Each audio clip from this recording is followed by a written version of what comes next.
You are now listening to the War Report Podcast Network.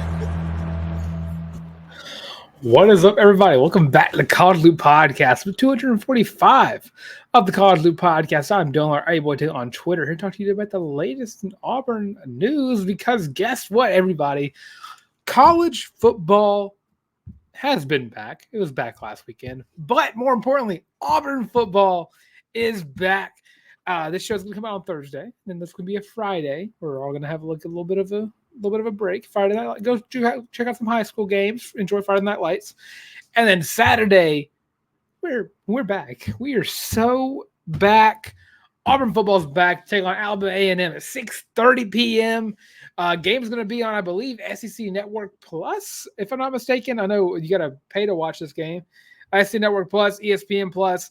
6:30. Auburn currently stands as a 47.5 point favorite. Over under 56.5. I'm going to spoil my prediction. I'm excited. Auburn's going to win. I know. I don't think that's going to be a hot take whatsoever. But going to this game, I think you're looking at a few things that Auburn needs to accomplish to really show off what this team is going to look like. I was on the War Report yesterday talking about predicting week one, and we'll be doing that a lot in just a second. I have 10 games listed for the last part of the show after we get back from the ad break, and I'll go through each of those 10 games and give my predictions, and hopefully by the end of the year, I'll have a pretty decent prediction record. But as I was saying, the Auburn Tigers are back on our TVs, back in Jordan-Hare Stadium this Saturday. Alabama A&M is a very quality FCS opponent, but Auburn has had their way with them the last two times they've met, Auburn scoring 50 points in each of those two contests. One of those being 51-7 was the 2012 year. Of course, the year Auburn went 3-9 in that year, which I'm not going to relish on too much. Auburn needs to go into this game with a laundry list or a chore list of things they need to accomplish.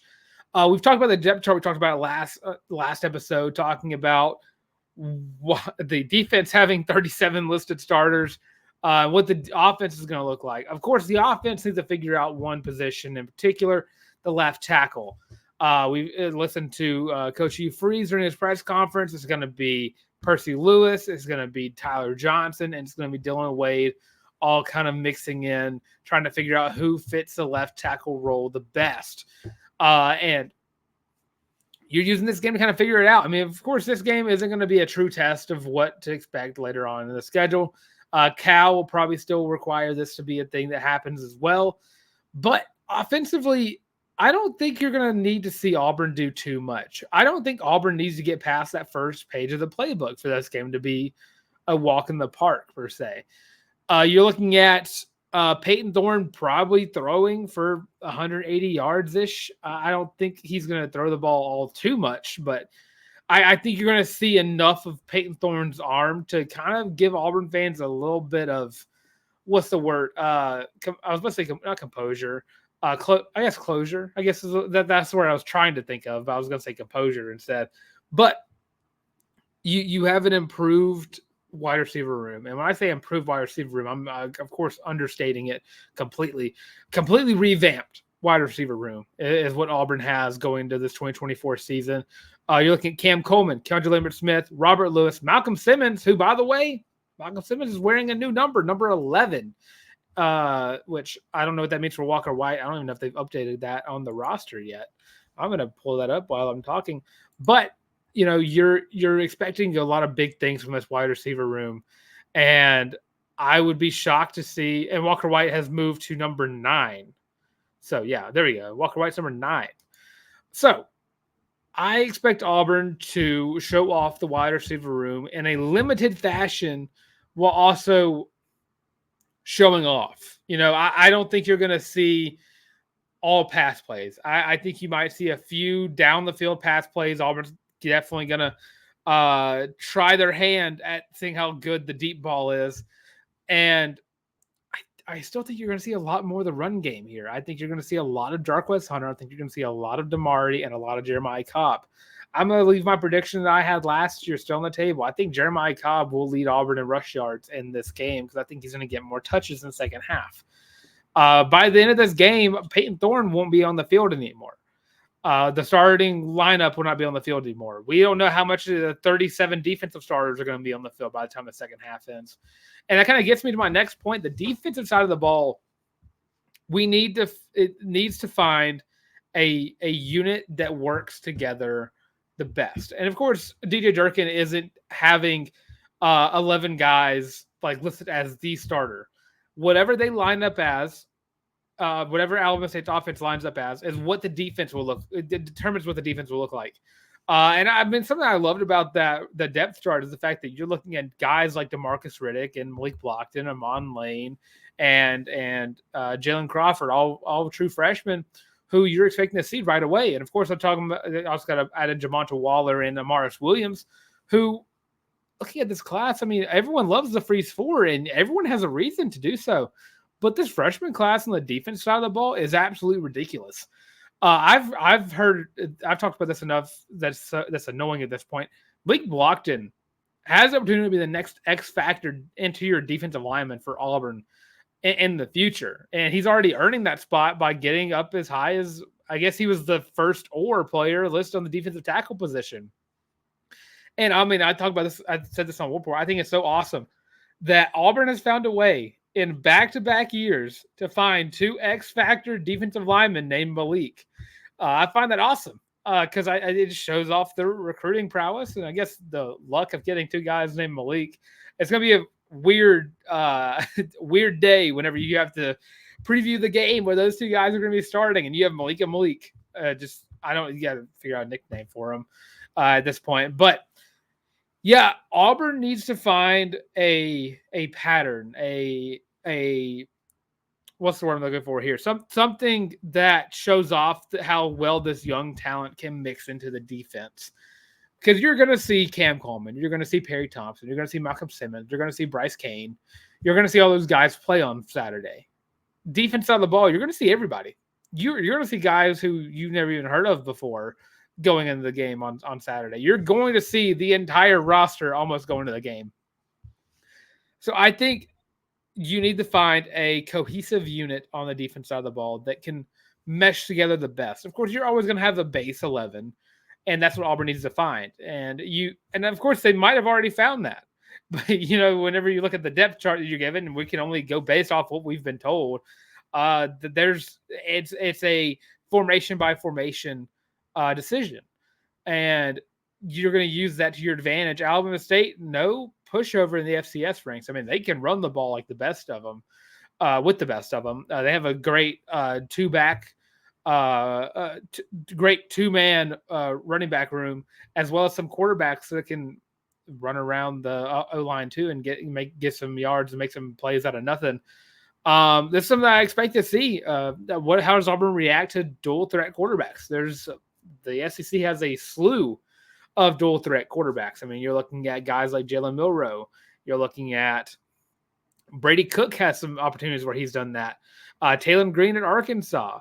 You have Connor Wegman has shown some wheels before in the past. Diego Pavia or Nate Johnson, whoever starts for Vanderbilt this year. You're going to run into some quarterbacks that have those legs and have the ability to make something out of nothing during plays. So you get to experience that in, I don't want to say less talented fashion, but a lower tiered team as opposed to the SEC. So the second thing on the list, as I said, you find a cohesive 11 that you can utilize as your base front. And I mean, I expect big things out of this defensive line. I think I'm one of the people who are higher on this defensive line than most. I also think there's a fair share of question marks around him with this defensive line. Because you're going to see Philip Bleedy, you're going to see Isaiah Rakes, Keldrick Falk, and Jalen McLeod. Keldrick Falk and Jalen McLeod are two guys that I'm expecting to really lead this team's lead the front seven, as well as Eugene Asante. Those three guys just have to really make sure this unit stays as advertised. I mean, we've heard great things about this defensive line group, and I mentioned them on Lane Gaines and Jalen Crawford earlier. The secondary needs to prove itself too. We've talked about this before. the thinnest position depth-wise on the entire roster is the defensive backs. You're going to see a lot of freshmen play. You're going to see a lot of true or redshirt freshmen and true sophomores come in. J.C. Hart's going to be playing right behind Kai and Lee, and you're going to see Antonio Kite as well. You're going to see a lot of these DBs come in because this is a position group that where you need to see that you have depth that can prove itself. And if Keontae Scott goes down or gets tired, you have to make sure you have guys ready to go. So, and of course, Keontae Scott, Kyan Lee, and Jaron Thompson are the three anchors of the secondary because you're going to always expect those three to be there. But your strong suit position, you're still trying to figure out if Caleb Wood is going to be your guy or not, or Sylvester Smith, the guys behind Keontae and Kyan. And of course, your star position, which was completely right about, with that being Champ Anthony. Just saying, I've always been high on him ever since he committed to the Auburn Tigers. So yeah, I think that you're looking for what can this team be going forward, and of course, you're not going to find the answer to those questions right away. You're playing Alabama A&M. You have Cal next week. You have New Mexico the next week, and then you have Arkansas. You have 3 weeks of non-con play to figure yourself out before SEC play starts against Arkansas. But ultimately, I think Auburn is going to win this game. And it's not I think thing. I'm gonna I'll put my money where my mouth is. I know Auburn's gonna win this game. Knock on wood, in case they don't. Because Auburn just has more talent, and it's not a matter of Auburn just has to outcoach the other team. It's a matter of Auburn just out-talenting the other team. I think that Auburn should cover the spread. It's 47. I think you should see 50 points scored, and I think you're going to see a fair share of the depth on this team. And I think this is a great way to showcase that. You're going to see Hank Brown. You're going to probably see a little bit of Holden Gerner. I don't think you'll see much of Walker White. I mean, you might, but this game is going to be 2.5 quarters of, hey, here's the guys you can expect to see. Or less than that, 2 quarters of that. But this is the team. Now, here's our depth. That's what this game is going to be like. But with that, we're going to go into a little bit of a break. And when we come back, we're going to predict 10 of what I predicted to be the 10 best games of the week. So that's how this break. We'll be right back. But before I do, just make sure to leave your prediction for Alabama A&M Auburn. What do you think the score is going to be? I'm going to go with 56-7. 56-7. I think Auburn might kick a field goal, but I'll leave it at 56-7. I think you score a lot of points here, and it's enough for you to cover the spread, so why not? When we get back from this break, I'll give my top 10 games of the week, and I'll give you my predictions of those games as well. So we'll be right back on the other side of this break. Are you tired of having to rummage through just clothes after clothes after clothes looking for something to wear? Are you tired of your friends making fun of you for your terrible fashion sense? Well, do we have the shirt for you? Go to thewarreport.com, get your laptop out and do it right now. Go to the shop and get your very own Feelin' Loopy t-shirt as well as your college loop hat, and you can get both of them for only $25 each. Plus shipping and handling, of course. But with that, now back to your regular scheduled program. Of course, that's thewarreport.com. Click the shop. First page, college loop hat. Second page, college loop shirt. Halloween's right around the corner. What's, the biggest costume in style right now is a looper. So check those out on thewarreport.com. And of course, don't forget to leave your predictions for this week's game. Auburn football's back. I'm so excited. I'm going to be in attendance for the game. If you see me, yell at me. I'll wave back. I'll talk to you. Whatever. I'll talk to you. If you see me at the game, let me know. Because I'll be posting about it and I'll definitely be reacting to it on Sunday's live stream. But the College Loops pick'ems of the week. Here are my 10. I'm pointing over here now. The 10 biggest games of the week that I think, starting with Thursday. Get to that one in just a second. But yeah, we're going to have this format every single Thursday. 10 games. I'm going to keep my record. So based on that record, you can always, if you're a betting man, a betting person, you can go by what you think of my predictions. I typically do pretty good at these, unless I just have some haterade in my system. But that kind of got to go on to the first game on Thursday. On today is week 1. I have one game listed, and I think it's a pretty important one. It's North Dakota State as they travel to Boulder, Colorado, take on the Colorado Buffaloes and Deion Sanders, Shedeur Sanders, and Travis Hunter. Now, looking at this game, Colorado's only a 10-point favorite. North Dakota State is no pushover. They are one of the best teams in the FCS ranks, and that is a known fact. They have sent many quarterbacks to the NFL. They are the team in the FCS. They are the team. Surprisingly so, they have not moved up because I'm sure they've been asked a few times. They've said no. This game could speak a lot to Deion Sanders' second year as Colorado's head coach. I think that North Dakota State is going to give them a run for their money. I honestly do. I think that you're still going to probably see Colorado win, but I don't think it's going to be by much. And if they come out and whoop them, I mean, I wouldn't be surprised. I mean, that's how it should be with an FBS versus FCS team. But North Dakota State, they can attack Colorado where they can't really fight back, and that's in the trenches. North Dakota State has a massive offensive line, and they love to run the ball down the throats of the defense. So if Colorado's not careful, this could be a big upset. I mean, we've already seen an FCS team take down an FBS team this year already. Montana State took down future Auburn opponent, New Mexico. So with that, I think Colorado is going to win. But for starters, I think that North Dakota State might have something to say about that. So second game on the docket for today, TCU at Stanford.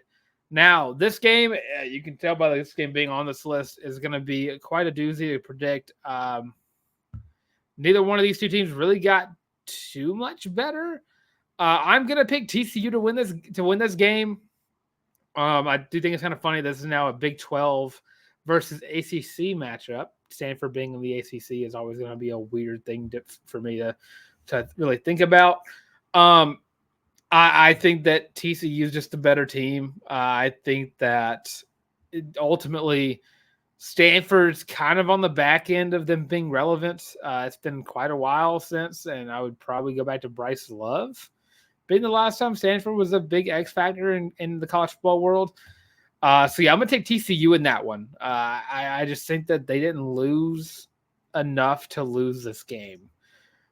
And that game is going to be on, I forgot to mention, this game is going to be on Friday at 9:30 p.m. So if you're wanting to stay up on a Friday night till midnight to watch college football, TCU and Stanford is the best game on Friday, and I can stand by that. So now moving on to the Saturday slate of games, which all of these are going to be, starting off with the 11 a.m. kickoff. Clemson travels to Atlanta to meet Georgia on a, if you can't hear, I'm about to do some air quotes, neutral site game. Georgia stands as a 13.5-point favorite. They are an 82.3% chance to win per ESPN FPI. I think both of those facts are very true. I have Georgia winning and covering probably by a good margin, definitely way more than 14. I think Clemson is on the downslide of their not relevancy per se, but their dominance in the ACC. Of course, we haven't seen them win the ACC in a couple of years now. I think other teams are taking over. I think that Dabo has allowed other ACC teams to catch up to them talent-wise because of his inability to, change his ways, attack the portal, use NIL. You're not seeing Dabo Swinney do that, so now you're seeing he's now reaping what he sows by watching the rest of the ACC surpass him. And I think it does a lot of bad to his what's the word for? I want to say his reputation. You're looking at one of the greatest coaches of all time. I think he's up there. I don't know where I'd rank him because I have to go through an entire list. But watching him just kind of watch the ACC catch up to him is funny. It's funny. I'm not a big fan of Clemson. I'm an Auburn fan, not a big fan of Georgia either. But Georgia's the best team in college football. Clemson's not. I'm not too high on Cade Klubnik, but I'm high on a lot of players on Georgia's team. Oscar Delp, I think, is going to pick up right where Brock Bowers left off. This is a very talented wide receiver room. ultimately this is going to be probably another Georgia-Oregon that happened 2 years ago in the same stadium, the same time of the year, the same week of college football. I expect this to happen again. I expect it to happen just like it did to Oregon. But I don't think that Clemson will be able to bounce back like Oregon did after that game. So, yeah, I'm going with the Georgia Bulldogs in this one. Next, same time, same day, Penn State will travel to Morgantown, West Virginia to complete their home-and-home series with the West Virginia Mountaineers, a team that I hold dear to my heart because I have so many family who are West Virginia fans. I will always root for them. They'll always be one of my favorite Big 12 teams. They'll always be the team that I always try to root for if they're not playing against Auburn. This game is interesting to me because I think you can expect a lot of good things from both sides here. And, of course, I have Penn State making it to the playoffs, if I'm not mistaken. No, I do not. Never mind. I do not have that. I don't have another Big Ten team. I only have one Big Ten team in my playoffs. Oregon. Oregon's my other one. Sorry about that. So this game is interesting to me in so many different ways, as I was saying before. Garrett Green is a very solid quarterback for West Virginia, and West Virginia has a lot of talent over there that Neil Brown somehow has found his way back into being a hot topic in terms of, West Virginia wanted to fire him last year, but he kept winning games, and they weren't able to do that. And, I mean, if they found their guy, they found their guy. Penn State, on the other hand, fell off the wagon. They started off hot. They started playing some teams with good defenses, and you saw the flaws in the offense. I think with Penn State being an 8-point favorite, and they have a 78% chance to win, part of me wants to take the Mountaineers. Part of me does. But I don't know if I can commit to it or not. If I'm going into about last year, if I pull up last year's schedule, I believe Penn State won. I believe Penn State won by a decent 38-15. I'm going to go Penn State. And it hurts me to say this.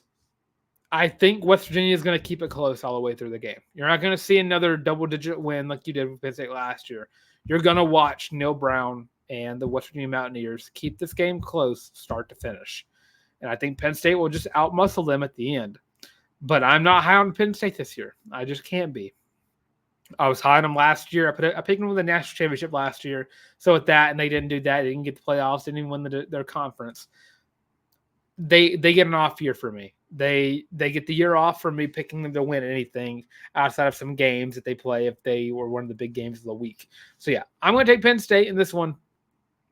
But I don't think they cover the spread. I don't think they do. All right, up next, a in-state rivalry per se. I didn't know if this game was. I guess it is. The Miami Hurricanes are going to travel to Gainesville, Florida, to take on the Florida Gators. Miami currently a 2.5-point favorite. Florida has a 58% chance to win per ESPN FPI. Both these teams ended last year with a very abysmal record in their last 5 games. Miami finished 1-4. Florida finished 0-5. Florida has the toughest schedule in the country, and it's not particularly close. It's not close in the slightest. 2 coaches that are one more bad decision away from getting canned. I think Billy Napier has the hottest seat in the SEC. I don't know where Mario Cristobal stands in the ACC. But ultimately, I'm going to go with the team with more talent and the edge at coach, which is Miami. Miami has Cam Ward and they have Damian Martinez, both coming in from the transfer portal, both coming in from the former, I guess now Pac-2 teams, Washington State and Oregon State. I'm not too high on the concept of Florida this year. I think Billy Napier is gone after, I want to say at the halfway point of the season, you might see Billy Napier get canned before, the last 5 weeks of the season where he, toughest 5-game slate anyone would have to deal with ever. In the last 7 games, actually, he has to play 6 top 25 teams. So, yeah, I'm not too high on Florida. I think they're giving me plenty of reasons not to do so. I'm going to take Miami. I'm going to take the points with that too. I think Miami just has more talent. And I think Mario Cristobal is a better coach than Billy Napier, that's not a hot take in the slightest. So, yeah, I'm going to go with the Miami Hurricanes to take down Florida during week 1. Now, the next game, another game I hold very dear to my heart, 2:30 kickoff. Kennesaw State, the team that I'm trying to rebuild on College Football 2025. Sadly, the video that I just recorded last week did not go up on Saturday because I was on the road. So that episode will go up this week, hopefully. Maybe. Don't hold me to that. That scheduling is crazy. But Kennesaw State will be traveling to San Antonio, Texas, to take on the UTSA Roadrunners. I picked this game because Kennesaw State's first year in the FBS ranks. But I'm taking UTSA. UTSA is a better team. They have more talent. They are more prepared for FBS. They're just more talented all around. And I don't think that's a shocker in the slightest, so I'm going to be picking them to win this game. Last year, they finished with a pretty decent record. They still have one of the best coaches in G5 and Jeff Traylor. They have a 90% chance to win this game for ESPN FBI. Home game, of course, being in the Alamo Dome. There's not much more to say about this game. Kennesaw State's going to need a couple years before they can get really acquainted with recruiting and playing in the FBS constantly. Whenever you're an FCS team, you only play it sometimes. So, yeah, I'm going to go UTSA here. I don't think that's a shocker on slide, so it should be a free win. Fingers crossed. Now, up next is a game that has potential to be the funniest upset of all time if it happens. Western Kentucky will travel to Tuscaloosa, take on the Alabama Crimson Tide. TJ Finley, in his 4th stop, is traveling to take on Alabama yet again. Just a few years after he took Alabama to overtime, actually, which would be interesting. Alabama's currently 31.5 point spread. I don't think Alabama covers that. I don't think they do. I think you see an Alabama win, but I don't think you see I want to say a pretty one.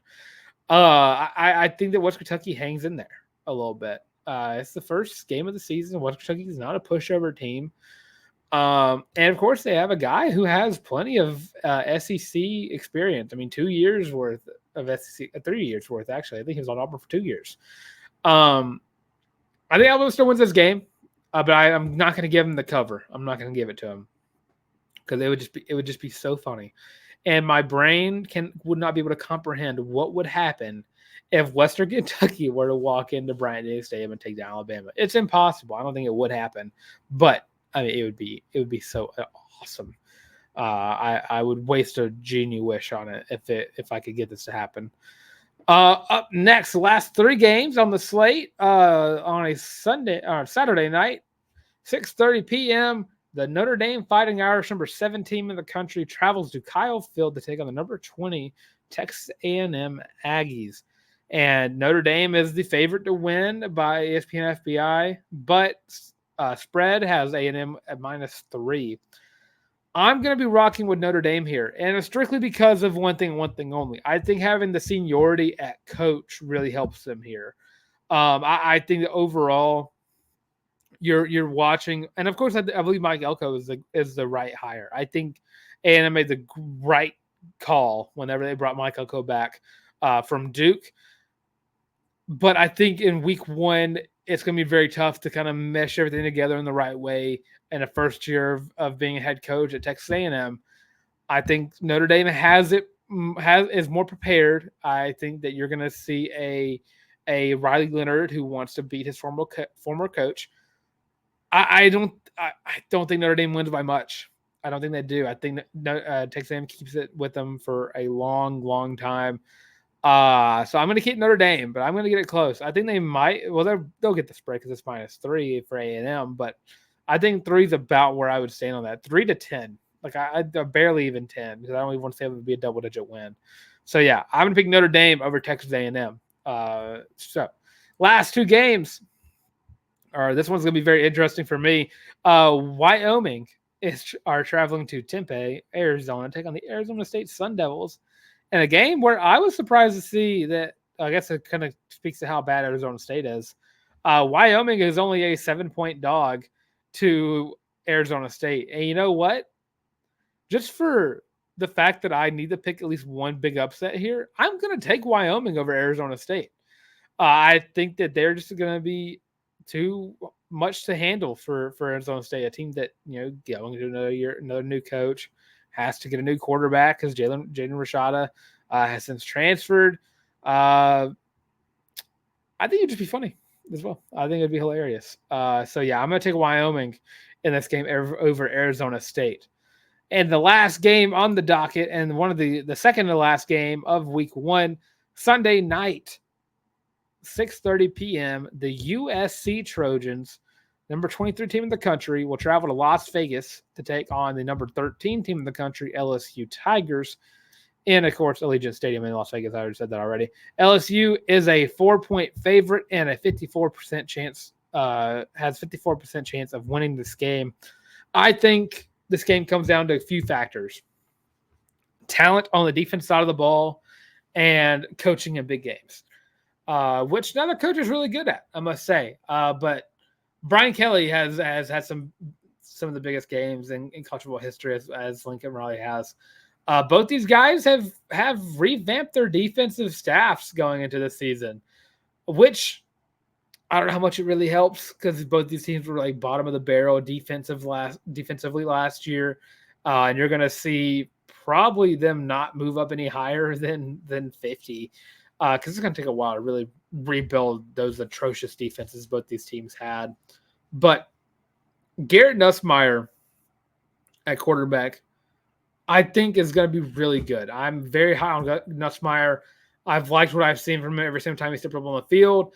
I like Miller Moss. I think he played very well in the bowl game last year. And Zachariah Branch adds a lot of speed to the wide receiver room over there at USC. I'm not going to doubt the offenses of either team going into this game. This game is a 64. The open for this game is 64.5 for the over-under.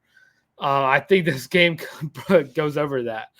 Ultimately, I think LSU's going to win this game because of the fact they have guys on the defense side of the ball who can make plays. Harold Perkins being one of those guys, the linebacker, who I don't think that Ohio State, the USC is prepared for in the slightest. So, yeah, I'm going to go with LSU in this game, and strictly because I think they have more talent defensively. Not even that they play better defensively. The fact they have more talent defensively is what was going to give me the LSU win here.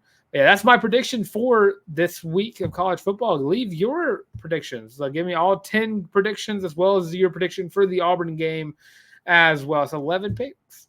Keep up with your record as well. So we'll see who does better at the end of the year, even though I know it's going to be me. Sorry about it. But with that, thanks for watching this episode of the College League Podcast. I love talking about all of the different college football teams all around college football. So don't forget to check me out on Twitter because I love tweeting about college football just as much as anybody else in the world does. Check me out there at your boy Tank, at YABOY the Tank. Also check me on Instagram as well at Larck, at DYLENLARCK. And of course, I'm right here on the College Loop Podcast. Visual aid up there, visual aid up there, visual aid right here as well, right behind me and on my hat. So College Loop, literally everywhere on the page. It's also right down there if you're watching on YouTube and on Spotify. It's right there as well. Go follow us. Go check out all of our other content. And don't forget to also check out everything that we do for the War Report as well. Check out yesterday's live stream where we previewed all the SEC games of the week. I only got to, I think, 2-3 of them that we went over. 4 of them, actually. If you want to see what my thoughts are on Ole Miss and Furman, go check out the War Report for that. But also don't forget to check out the audio versions of the show as well on Spotify, Apple Podcasts, Google Podcasts, and of course, Amazon Music. And of course, all that being said, Auburn football is back. Week 1 is here. Hallelujah. College football has officially returned. We don't have to worry about the week 0 games anymore. So with all that being said, thanks for watching some of the College Podcast. And as always, War Eagle.